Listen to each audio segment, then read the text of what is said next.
आप सभी का डिजिटल केएनएल कोचिंग पर स्वागत है। डिजिटल केएनएल कोचिंग आज आप लोगों के लिए एक बहुत ही इम्पोर्टेंट क्वेश्चन लेकर आया है जो बहुत बार आपके एग्जाम के अंदर पूछा जा चुका है। तो चलिए शुरू करते हैं आज का अपना क्वेश्चन। मैकावले के विवरण पत्र पर एक विस्तृत लेख लिखिए। Write a detailed note on Macaulay's minute. Lord Macaulay अंग्रेजी साहित्य का बहुत बड़ा विद्वान था।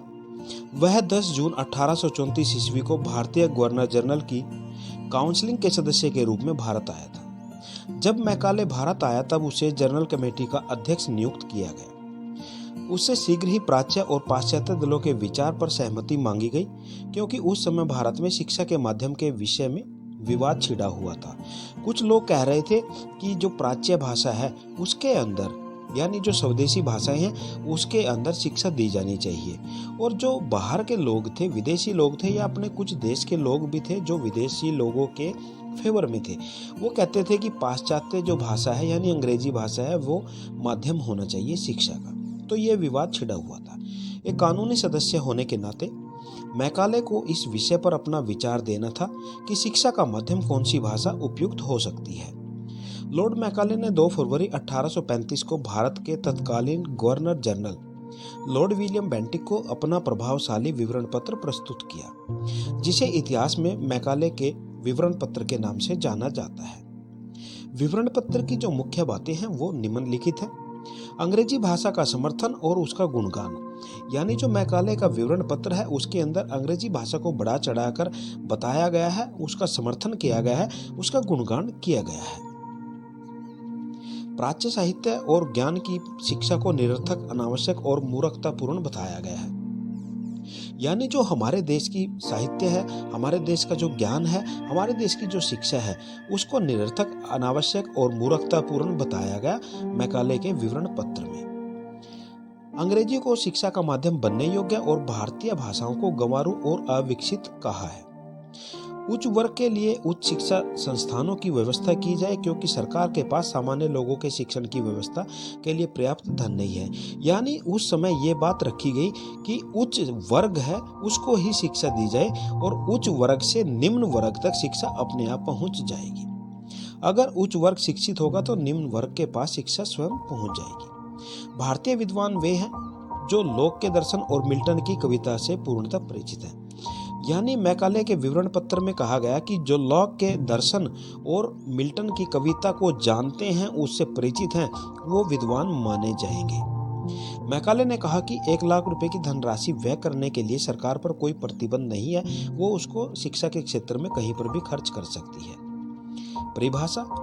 इस विवरण पत्र के विषय में फ्रांसीसी वार्ड ने कहा है कि बहुत से व्यक्तियों को थोड़ा सा ज्ञान देने की बजाय थोड़े से व्यक्तियों को बहुत सा ज्ञान देना अधिक उत्तम और निरापद है। यानी अगर परिभाषा के बारे में बात की जाए तो इनका कहना है कि थोड़ा सा ज्ञान ज्यादा व्यक्तियों में देने की बजाय ज्यादा ज्ञान थोड़े से व्यक्तियों में दिया जाए तो वो ज्यादा अच्छा है। मैकाले के विवरण पत्र की विशेषताएं। अंग्रेजी भाषा आधुनिक ज्ञान की कुंजी। मैकाले का विश्वास था कि अंग्रेजी एक समृद्ध भाषा है। अंग्रेजी भाषा भारतीय भाषाओं जैसे अरबी और संस्कृत से अधिक उपयोगी है। भारतीय नव चेतना लाने में सक्षम। मैकाले के अनुसार भारतीय बहुत पिछड़े हुए थे और उनकी भाषाएं भी अधिक विकसित नहीं थी। अतः इस स्थिति में उन्हें किसी विदेशी भाषा की आवश्यकता थी जो भारत में नव चेतना का उद्भव कर सके। यह विदेशी भाषा कोई और नहीं बल्कि अंग्रेजी ही हो सकती है। अंग्रेजी शासक वर्ग द्वारा बोले जाने वाली भाषा।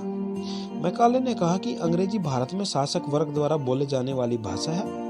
शासक कौन था उस टाइम पे? अंग्रेज, क्योंकि अंग्रेज हमारे ऊपर शासन कर रहे थे। यह सरकार में उच्च पदों पर जो आसीन है उनके द्वारा बोले जाने वाली भाषा है। भारतीयों में भी अंग्रेजी सीखने की उत्सुकता। भारतीयों की अंग्रेजी में बहुत अधिक रुचि थी और वह अंग्रेजी भाषा सीखने के लिए उत्सुक थे। मैकाले ने अपनी इस बात को सिद्ध करने के लिए एक संस्कृत महाविद्यालय के छात्रों द्वारा दायर की गई याचिका का प्रमाण दिया। याचिका के अनुसार छात्रों ने कहा कि वे 10 से 12 वर्ष तक इन महाविद्यालयों में पढ़े और अपने को हिंदू साहित्य और विज्ञान का विद्वान बना लिया, और उनको इस विविधता के प्रमाण पत्र भी दिए गए। परंतु इन सभी प्रमाण पत्रों का कोई लाभ नहीं था, क्योंकि उन प्रमाण पत्रों के आधार पर आजीविका नहीं कमाई जा सकती। मैकाले ने इसी आधार पर शिक्षा का माध्यम अंग्रेजी करने की वकालत की थी, क्योंकि अंग्रेजी ही ऐसी भाषा थी जो भारतीय जनता को ज्ञान और आजीविका की प्राप्ति करवा सकती है।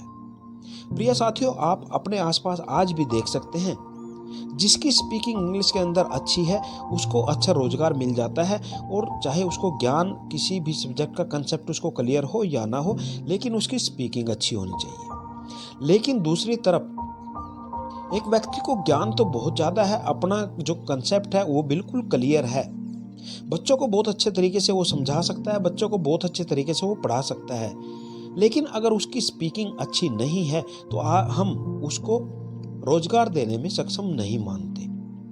तो ये आपके आसपास भी हो रहा है और होता रहेगा जब तक ये मैकाले का माइन्यूट चलता रहेगा। अंग्रेजी सर्वश्रेष्ठ भाषा। मैकाले ने क्या कहा कि अंग्रेजी सभी पश्चिम की भाषाओं से श्रेष्ठ है। उन्होंने कहा जो भी व्यक्ति अंग्रेजी भाषा को जानता है उसके लिए यह विशाल बौद्धिक संपत्ति उसकी पहुंच में होगी, जिसे इस धरती के सबसे बुद्धिहीन राष्ट्रों ने पैदा किया है और जो उसे 90 पीढ़ियों तक भंडारित करते रहे हैं। ये वीडियो नहीं, पीढ़ियों है। मैकाले के विवरण पत्र के गुण निम्नलिखित है। प्राच्य और पाश्चात्य विवाद के विषय में तर्कपूर्ण निर्णय। मैकाले ने बहुत ही अच्छी तरह से प्राच्य और पाश्चात्य विवाद का हल किया था, हालांकि उसने पाश्चात्यवादियों का समर्थन पक्षपातपूर्ण ढंग से किया। प्रगतिशील शिक्षा की वकालत। आरंभ में भारत में जो शिक्षा चल रही थी वह रूढ़िवादी और प्राचीन साहित्य प्रधान थी। मैकाले ने उसे आधुनिक ज्ञान विज्ञान से संबंधित और प्रगतिशील बनाने पर बल दिया। पाश्चात्य भाषा साहित्य और ज्ञान विज्ञान की वकालत। ज्ञान अपने आप में प्रकाश है और अमृत के समान है, यह कहीं से भी प्राप्त हो सकता है, उसे स्वीकार कर लेना चाहिए। मैकाले ने पाश्चात्य ज्ञान विज्ञान की श्रेष्ठता को स्पष्ट किया, उसे भारतीयों को परिचित कराने पर बल दिया, और यह उसके विवरण पत्र की एक बहुत अच्छी बात थी। शिक्षा के क्षेत्र में धार्मिक तटस्थता की नीति। मैकाले के समय हिंदू पाठशालाओं में हिंदू धर्म, मुस्लिम मदरसों में इस्लाम धर्म और ईसाई मिशनरियों में स्कूल में ईसाई धर्म की शिक्षा अनिवार्य रूप से दी जाती थी। मैकाले ने सरकार द्वारा अनुदान प्राप्त स्कूलों में किसी भी धर्म की शिक्षा न दिए जाने की सिफारिश की। मैकाले के विवरण पत्र के अंदर दोष भी हैं, और वो दोष कौन कौन से हैं देख लेते हैं। 1813 के आज्ञा पत्र की धारा 43 की व्याख्या पक्षपातपूर्ण। स्वीकृत धन के बारे में कहा था कि इसे किसी भी रूप में खर्च किया जा सकता है। साहित्य से अभिप्राय प्राच्य तथा पाश्चात्य साहित्य से है, और भारतीय विद्वानों से अभिप्राय भारतीय विद्वानों के साथ साथ जो लोक दर्शन और मिल्टन की कविताओं को जानने वाले भारतीय विद्वानों से है। पक्षपातपूर्ण इसलिए था कि यह बात अलग है कि उसने अपने तर्कों को इस तरीके से सिद्ध किया, क्योंकि उन्होंने क्या किया, जो भारतीय दर्शन है, जो भारतीय साहित्य है, उसकी अवहेलना करके मिल्टन और लोक की जो कविताएं हैं, मिल्टन की जो कविता है और लोक के जो दर्शन है, उसको पढ़ाने का काम किया। और भारतीय विद्वान को भी वो उन्हीं को विद्वान मानते थे जो इसका समर्थन करते थे, इसका ज्ञान जानते थे। प्राच्य साहित्य और संस्कृति की आलोचना द्वेषपूर्ण। मैकाले ने प्राच्य साहित्य और संस्कृति को बहुत निम्न कोटि का बताया तथा उसका मखौल उड़ाया। यह उसकी एक द्वेषपूर्ण अभिव्यक्ति थी। यदि उसने ऋग्वेद और उपनिषदों के आध्यात्मिक ज्ञान, अथर्ववेद के भौतिक ज्ञान और चरक संहिता के आयुर्वेद विज्ञान का अध्ययन किया होता तो वह ऐसा कहने का दुस्साहस कभी न कर पाता। अंग्रेजों को शिक्षा का माध्यम, अंग्रेजी जो भाषा है उसको शिक्षा का माध्यम बनाए जाने का सुझाव पक्षपातपूर्ण। किसी भी देश की शिक्षा का माध्यम उस देश के नागरिकों की मातृभाषा या मातृभाषाएं होती हैं। मैकाले ने अंग्रेजी को शिक्षा का माध्यम बनाने का सुझाव देकर अनेक भारतीयों को शिक्षा प्राप्त करने के अधिकार से वंचित कर दिया, क्योंकि उस समय भारतीय अंग्रेजी भाषा को जानते तक नहीं थे। केवल उच्च वर्ग के लिए उच्च शिक्षा की व्यवस्था का सुझाव अनुचित। शिक्षा प्रत्येक व्यक्ति का जन्मसिद्ध अधिकार है, इसे किसी विशेष वर्ग तक सीमित रखना मानवीय अधिकारों का हनन है। इस दृष्टि से भी मैकाले का सुझाव अनुचित ही लगता है। निःसंदेह की पुष्टि अनुचित। मैकाले से पहले भी कई अंग्रेज विद्वान इस बात के पक्षधर थे कि कंपनी को केवल उच्च वर्ग के लोगों के लिए ही उच्च शिक्षा की व्यवस्था करनी चाहिए। निम्न वर्ग लोग उनके संपर्क में आकर स्वयं ज्ञान प्राप्त कर लेंगे। उसका यह सुझाव एक चतुरतापूर्ण सुझाव था। निषेधन का क्या अर्थ है, ये समझने का प्रयास कीजिए। निषेधन का अर्थ है छीनने की क्रिया। व्यापारियों की कंपनियों के होने के कारण, यानी जो अंग्रेज थे वो व्यापारी थे और व्यापार करने के उद्देश्य से ही भारत आए थे। तो व्यापारियों की कंपनी होने के कारण वह भारतीयों की शिक्षा पर कम से कम धन खर्च करना चाहते थे, वो ज्यादा धन खर्च नहीं करना चाहते थे। अतः उन्होंने यह सिद्धांत प्रतिपादित किया कि शिक्षा का नियोजन केवल उच्च वर्ग के लोगों के लिए ही किया जाए, क्योंकि शिक्षा इस वर्ग के लोगों से छन छन कर निम्न वर्ग तक अपने आप पहुंच जाएगी। मैकाले के विवरण पत्र के प्रभाव, निम्नलिखित प्रभाव हुए हैं। शिक्षा नीति की घोषणा।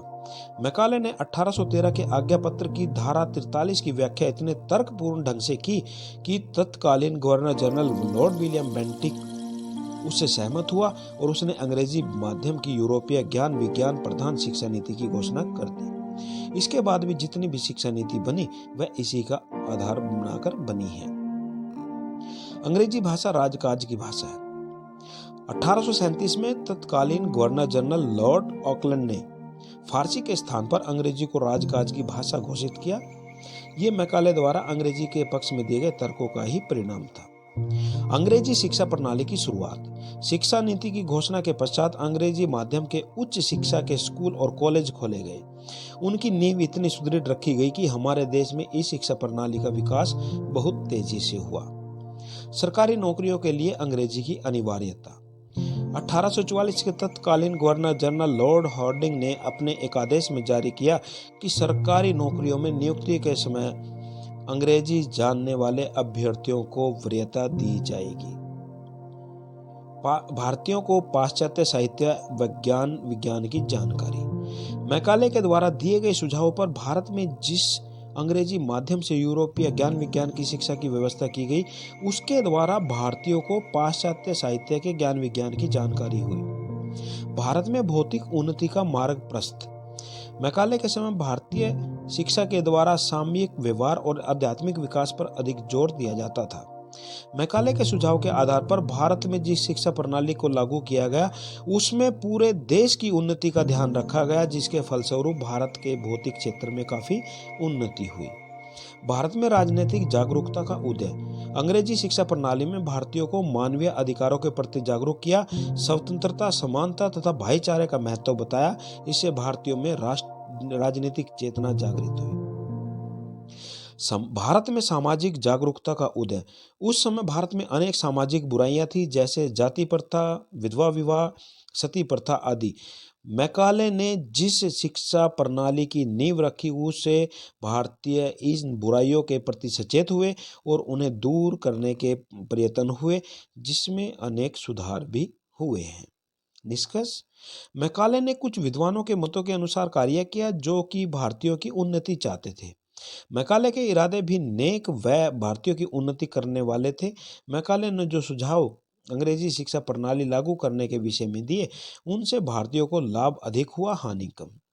मैकाले द्वारा दिए गए सुझावों के कारण ही हमारे देश में रूढ़िवादी शिक्षा के स्थान पर प्रगतिशील शिक्षा की शुरुआत हुई, जिसके कारण देश में भौतिक तरक्की हुई, सामाजिक सुधार हुए, राष्ट्रीय चेतना जागृत हुई, स्वतंत्रता संग्राम छिड़ा और हम स्वतंत्र हुए। आज हमने कृषि क्षेत्र में, दूरसंचार क्षेत्र में और अंतरिक्ष तकनीकी में जो उल्लेखनीय उपलब्धियां प्राप्त की हैं, वह सब अंग्रेजी शिक्षा प्रणाली का ही परिणाम है। तो ये था प्रिय विद्यार्थियों आप लोगों के लिए एक महत्वपूर्ण प्रश्न। वीडियो अगर आपको पसंद आए तो लाइक करके जाना, शेयर करके जाना, और सबसे बड़ी बात, अगर चैनल को आपने सब्सक्राइब नहीं किया तो चैनल को सब्सक्राइब कर लें और बेल वाले आइकन के ऊपर जरूर क्लिक कर लें, ताकि अगली वीडियो की नोटिफिकेशन आपको तुरंत मिल जाए। Thank you.